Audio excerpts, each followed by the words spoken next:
Hello everyone, मैं Nitesh Kumar headway tutorials में आपका स्वागत करता हूं। आज हम क्लास 12 समष्टि अर्थशास्त्र का चैप्टर 1 राष्ट्रीय आय को पढ़ेंगे।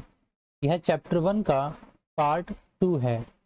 इसमें हम अर्थव्यवस्था में उत्पादित वस्तुओं के प्रकार, उपभोक्ता वस्तुओं के प्रकार, पूंजीगत वस्तु तथा उपभोक्ता वस्तुओं तथा पूंजीगत वस्तुओं में अंतर को पढ़ेंगे।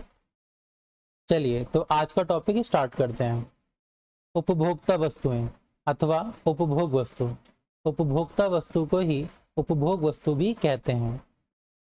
उपभोक्ता वस्तुएं वे वस्तुएं होती हैं जो मानवीय आवश्यकताओं को प्रत्यक्ष रूप से संतुष्ट करते हैं। अर्थात उपभोक्ता जब किसी वस्तु का यूज अपनी खुद की संतुष्टि के लिए करता है तो उसे उपभोक्ता वस्तु कहते हैं। उदाहरण के लिए परिवारों द्वारा उपभोग किया गया दूध, चावल, कपड़े या मशीन आदि की मांग। उपभोक्ता वस्तुओं के प्रकार। उपभोक्ता वस्तुओं के 4 प्रकार होते हैं। नंबर 1, टिकाऊ उपभोक्ता वस्तुएं, अर्ध टिकाऊ उपभोक्ता वस्तुएं, गैर टिकाऊ अथवा एकल उपयोग उपभोक्ता वस्तुएं तथा सेवाएं। चलिए एक एक करके सभी को डिटेल में समझते हैं। नंबर 1, टिकाऊ उपभोक्ता वस्तुएं। टिकाऊ उपभोक्ता वस्तुएं वे वस्तुएं हैं जिनका उपभोग कई वर्षों तक किया जा सकता है। इनका सापेक्ष मूल्य भी अधिक होता है। इन वस्तुओं का अंत तक बार बार प्रयोग किया जा सकता है। अर्थात टिकाऊ उपभोक्ता वस्तुओं का उपभोग 1 वर्ष से अधिक जैसे 5 वर्ष, 6 वर्ष या उससे भी अधिक वर्षों के लिए किया जा सकता है। यहाँ पर सापेक्ष शब्द का अर्थ होता है तुलनात्मक। सापेक्ष शब्द का उपयोग तुलना के लिए किया जाता है। टिकाऊ उपभोक्ता वस्तु के कुछ उदाहरण जैसे टीवी, स्कूटर, कपड़े धोने की मशीन आदि। टीवी, स्कूटर, कपड़े धोने की मशीन को बार बार कई वर्षों तक इनका उपयोग किया जा सकता है और इनकी सापेक्ष कीमत भी अधिक होती है, इसीलिए इन्हें टिकाऊ उपभोक्ता वस्तु कहते हैं। नंबर 2, अर्ध टिकाऊ उपभोक्ता वस्तुएं। अर्ध टिकाऊ उपभोक्ता वस्तुएं वे वस्तुएं हैं जिनका उपभोग 1 वर्ष या उससे कुछ अधिक समय के लिए किया जा सकता है। यह वस्तुएं बहुत ऊंचे मूल्य की नहीं होती। अर्थात वस्तुओं की कीमत टिकाऊ उपभोक्ता वस्तुओं की तुलना में कम होती है। यदि हम देखें तो अर्ध टिकाऊ में जो भी वस्तुएं आती हैं वे सभी वस्तुएं टिकाऊ उपभोक्ता वस्तु की तुलना में उनकी कीमत कम होती है। जैसे कपड़े, क्रॉकरी अर्थात कप या प्लेट, चीनी मिट्टी के बर्तनों को क्रॉकरी कहा जाता है, या बिजली का बल्ब आदि अर्ध टिकाऊ उपभोक्ता वस्तु के कुछ उदाहरण हैं। अब जैसे कपड़े हैं और क्रॉकरी है या बिजली का बल्ब, इन सभी का जो उपयोग किया जाता है वो लगभग 1 वर्ष या उससे कुछ अधिक समय के लिए ही किया जाता है। अर्थात ये उस कुछ समय के बाद ये खराब या बेकार हो जाते हैं, अर्थात इनका उपयोग करना संभव नहीं होता। नंबर 3, गैर टिकाऊ अथवा एकल उपभोग उपभोक्ता वस्तुएं। गैर टिकाऊ अथवा एकल उपभोग उपभोक्ता वस्तुएं वे वस्तुएं हैं जिनका एक ही बार उपयोग किया जा सकता है। ऐसी वस्तुओं का सापेक्ष मूल्य भी कम होता है। जैसा कि नाम से ही पता चल रहा है कि गैर टिकाऊ अर्थात ये टिकाऊ नहीं है। इनका एक ही बार के उपयोग में या तो ये समाप्त हो जाती हैं या इनका दोबारा उपयोग करना संभव नहीं होता। जैसे दूध, स्याही, गैस आदि गैर टिकाऊ अथवा एकल उपभोग उपभोक्ता वस्तुओं के कुछ उदाहरण हैं। तो दूध का उपयोग यदि आप एक बार करते हैं तो आप उसका यूज दोबारा नहीं कर सकते। इसी प्रकार यदि कोई गैस का उपयोग करते हैं तो उस गैस का उपयोग दोबारा नहीं किया जा सकता, ये केवल एक ही बार के उपयोग में समाप्त हो जाती हैं। नंबर 4, सेवाएं। सेवाएं वे गैर भौतिक वस्तुएं होती हैं जो मानवीय आवश्यकताओं को प्रत्यक्ष रूप से संतुष्ट करती हैं।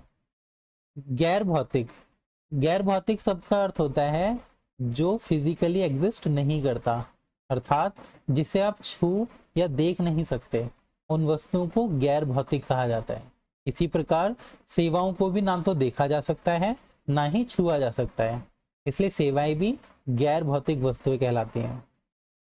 ठीक है, एक बार फिर पढ़ते हैं। सेवाएं वे गैर भौतिक वस्तुएं होती हैं जो मानवीय आवश्यकताओं को प्रत्यक्ष रूप से संतुष्ट करती हैं, जैसे डॉक्टर, वकील या घरेलू नौकर आदि की सेवाएं इसके कुछ उदाहरण हैं। इसे ऐसे समझिए, अगर आप किसी वकील की सेवा लेते हैं तो क्या आप उस सेवा को देख या छू सकते हैं? नहीं, क्योंकि सेवा को केवल महसूस किया जा सकता है, इसलिए सेवाओं को गैर भौतिक वस्तु माना जाता है। सेवा को महसूस करने से अभिप्राय यह है कि आप वकील के द्वारा दी गई सेवा से संतुष्ट हैं या नहीं। उम्मीद है आपको समझ आ गया होगा। चलिए अगले टॉपिक पर चलते हैं। पूंजीगत वस्तु, ये वे वस्तुएं हैं जिनका स्थिर परिसंपत्ति के रूप में उत्पादकों द्वारा अन्य वस्तुओं अथवा सेवाओं के उत्पादन में प्रयोग किया जाता है। इन वस्तुओं का उपयोग बार बार कई वर्षों तक किया जा सकता है तथा इनकी सापेक्ष कीमत भी बहुत अधिक होती है।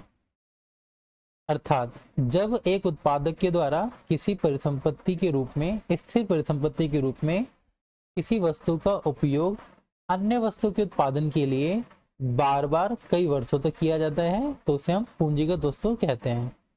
साथ ही पूंजीगत वस्तु की कीमत सापेक्षता बहुत अधिक होती है।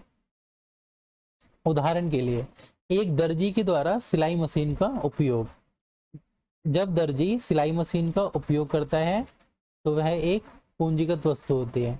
इसे आप एक डायग्राम की सहायता से समझ सकते हैं।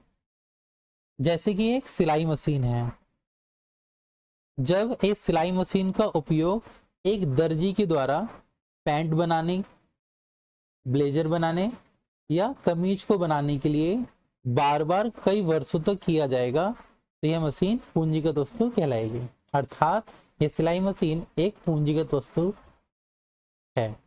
नोट पहला, इनका प्रयोग उत्पादक करते हैं, अर्थात जितनी भी पूंजीगत वस्तु होती हैं इनका उपयोग उत्पादक के द्वारा ही किया जाता है।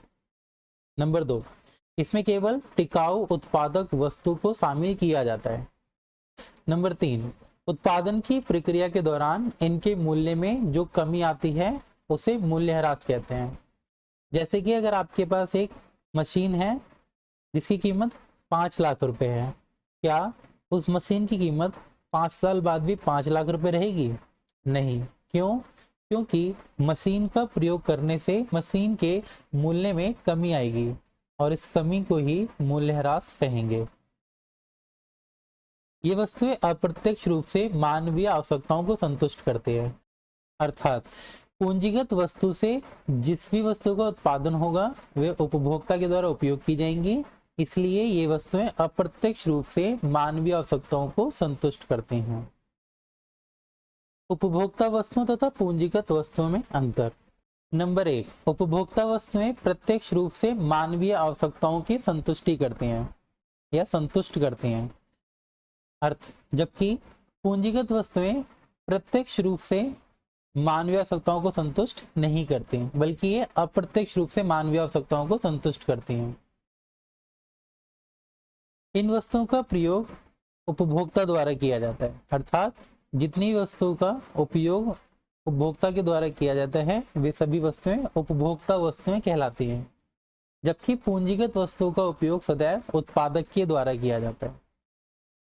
नंबर 3, उपभोक्ता वस्तु में टिकाऊ वस्तु, अर्ध टिकाऊ वस्तु, एकल उपभोग वस्तु अथवा सेवाओं को शामिल किया जाता है, जबकि पूंजीगत वस्तु में केवल टिकाऊ वस्तुओं को ही शामिल किया जाता है। आपको शायद उपभोक्ता वस्तु तथा पूंजीगत वस्तु में कंफ्यूजन हो सकता है, क्योंकि दोनों ही वस्तुओं का उपयोग बार बार कई वर्षों तक किया जा सकता है और दोनों ही वस्तुओं का सापेक्ष मूल्य भी अधिक होता है। तो टिकाऊ उपभोक्ता वस्तु तथा पूंजीगत वस्तु में अंतर क्या है? चलिए इसे एक डायग्राम से समझते हैं। मशीन, ये एक सिलाई मशीन एक टिकाऊ वस्तु है। ये टिकाऊ वस्तु इसलिए है क्योंकि इनकी इस मशीन का उपयोग बार बार कई वर्षों तक किया जा सकता है और इस मशीन का सापेक्ष मूल्य भी अधिक होता है। किंतु इस टिकाऊ वस्तु का उपयोग जब उपभोक्ता के द्वारा किया जाता है तो यह टिकाऊ उपभोक्ता वस्तु कहलाती है, जबकि जब इसी टिकाऊ मशीन का उपयोग उत्पादक के द्वारा किया जाता है तो यह एक पूंजीगत वस्तु कहलाती है। यदि आपको वीडियो पसंद आया तो वीडियो को लाइक, सब्सक्राइब और शेयर करें और हाँ, बेल आइकन को जरूर दबाएं ताकि आपको मेरी वीडियो का अगला नोटिफिकेशन मिल सके। थैंक यू, मिलते हैं अगले वीडियो में।